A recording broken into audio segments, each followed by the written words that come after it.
ಆತ್ಮೀಯ H16 ಅರ್ಥಾತ್ ಹೇ ಸೀತಾರಾಮ್ಗೆ ಸ್ವಾಗತ.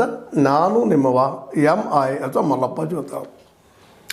ನಮ್ಮ ಡೊನಾಲ್ಡ್ ಟ್ರಂಪ್ ಅವ್ರ ಮಾತು ಕೇಳ್ರಿ, ನಿಮಗೇನು ಅನಿಸ್ತದ ನೋಡ್ರಿ. ವಿಶ್ವದ ಪ್ರತಿಯೊಂದು ದೇಶವು ಭಾರೀ ಸುಂಕ ವಿಧಿಸುವ ಮೂಲಕ ದಶಕಗಳಿಂದ ನಮ್ಮನ್ನು ಸುಲಿಗೆ ಮಾಡಿವೆ. ಇಂಥ ಮಾತ್ರಿ ಸುಂಕದಿಂದ ಎಷ್ಟು ಸುಲಿಗೆ ಮಾಡಿರ್ಬೇಕ್ರಿ ಇವರನ್ನು. ಹೇಳಿ ಮಾಡಿದಾರೆ ತೋರು ಹೇಳ್ತಿದ್ದಾರೆ, ನಾವು ನಂಬೋಣ. ಇನ್ನು ಮುಂದೆ ಇಂಥ ಕ್ರಮಕ್ಕೆ ನಾವು ಅವಕಾಶ ನೀಡುವುದಿಲ್ಲ. ಮುಂದೆ ಇಂಥಾಗ ನಾವು ಅವಕಾಶ ನೀಡೋದ್ರಪ್ಪ. ನೀವು ₹100 ಟ್ಯಾಕ್ಸ್ ಹಾಕಿ ನಾವು 100, ನೀವು 1000 ಹಾಕಿ ನಾವು 1000, ಇಂಥ ಮಾತು ಮಾತಾಡಿದಾರ. ಇರಲಿ, ಇದೊಂದು ರೀತಿ ಸುಂಕದ ಯುದ್ಧ, ತೆರಿಗೆ ಯುದ್ಧ. ಹೌದು, ನಮ್ಮ ಗಾಡಿ ನಿಮ್ಗೆ ಕಳಿಸ್ತಿದ್ವಿ, ಸುಂಕ ಎಷ್ಟು ಮಾಡ್ತಿದ್ರಿ, ಲಾಭ ಮಾಡ್ಕೋತಿದ್ರಿ, ಹೀಗಾಗಿ ನಮ್ಮ ವಸ್ತುಗಳಲ್ಲಿ ಮಾರಾಟ ಆಗ್ತಾ ಇರಲಿಲ್ಲ ಅಂತ ಏನೋ ಒಂದು ಕಾರಣ ಹೇಳ್ತಾ ಇದ್ದಾರೆ.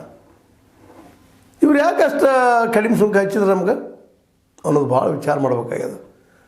ಹೌದಪ್ಪ, ನಮ್ಗೆ ಲಾಭ ಆಗಲ್ಲ ತಿಳ್ಕೊಂಡು ಏನೋ ಒಂದಿಷ್ಟು ಅನುಕೂಲ ಮಾಡಿರು, ಸುಂಕ ಕೊಟ್ಟರು. ಅದರ ಮೂಲ ವಸ್ತು ತಯಾರಿಕೆ, ಅದರ ಮೂಲ ಕಚ್ಚಾ ವಸ್ತುಗಳು ಎಲ್ಲಿಂದ ತರಿಸ್ಕೊಳ್ತಾ ಇದ್ರು ಇವರು? ಇದನ್ನೆಲ್ಲ ವಿಚಾರ ಮಾಡಬೇಕಾಗಿದೆ. ಇವತ್ತು ನಾವು ಆ ದೇಶಗಳು ಏನು ರಫ್ತು ಮಾಡ್ತಿದ್ವಿ, ಭಾರತದ ಆಹಾರ ಧಾನ್ಯಗಳನ್ನು ಮತ್ತು ಉಳಿದ ಖನಿಜ ಪದಾರ್ಥಗಳನ್ನು ಇದನ್ನು ಎಕ್ಸ್ಪೋರ್ಟ್ ಮಾಡ್ತಾಯಿದ್ವಿ. ನಮ್ಮಲ್ಲಿ ಟೆಕ್ನಾಲಜಿ ಅಂತ ಖರೀದಿ ಮಾಡಲಿಕ್ಕೆ ಅವ್ರು ಸಾಧ್ಯ ಇಲ್ಲ. ನಮಗಿಂತೂ 100 ಪಟ್ಟು ಮುಂದೆ ಹೊರದಂಥ ದೇಶದ ಅಮೇರಿಕ. ಇದು ಭಾರತದ ಬಗ್ಗೆ ಮಾತಾಡ್ತಾ ಇದ್ದೀನಿ ನಾನು. 200 ದೇಶಗಳ ಬಗ್ಗೆ ಯುದ್ಧ ಮಾತಾಡಬೇಕಾಗ್ತದೆ. ಏನೂ ಇಲ್ಲ, ಭಾರತದ ಬಗ್ಗೆ ಮೊದಲು ನೋಟಿಸ್ ಕೊಟ್ಟು ನೋಡ್ಬೇಕಾಗಿದೆ. ಯಾಕ್ರಿ ಅಷ್ಟು ಟ್ಯಾಕ್ಸಾ ನಮ್ಮ ಭಾರತೀಯರು ಹಾಕ್ತಿದ್ರು? ಅದು ಅಂದಿನ ಸರ್ಕಾರಗಳು ಯಾಕೆ ವಿರೋಧ ಮಾಡಲಿಲ್ಲ?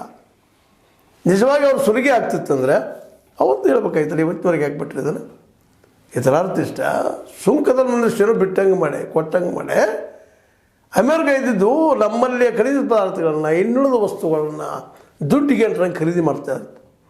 ಇವತ್ತಿಗೂ ಸಹಿತ ಸುಂಕವನ್ನು ಹೆಚ್ಚು ಕೊಟ್ಟಿದ್ದರೂ ಸಹಿತ ಅವ್ರು ಲಾಭ ಮಾಡ್ಕೊಂಡಿದ್ದು ನಮ್ಮಲ್ಲಿ ಕಚ್ಚಾ ವಸ್ತುಗಳಿಂದ, ನಮ್ಮಲ್ಲಿ ಆಹಾರ ಧಾನ್ಯಗಳಿಂದ. ನೋಡ್ರಿ, ನಮ್ಮಿಂದ ಎಕ್ಸ್ಪೋರ್ಟ್ ಆಗುವಂಥ ವಸ್ತುಗಳು ಹೆಂಗಪ್ಪ ಅಂದರೆ ಇಲ್ಲೇ ಕಚ್ಚಾ ವಸ್ತುಗಳು ಹೆಚ್ಚಿಗೆ ಇರ್ತಾವೆ.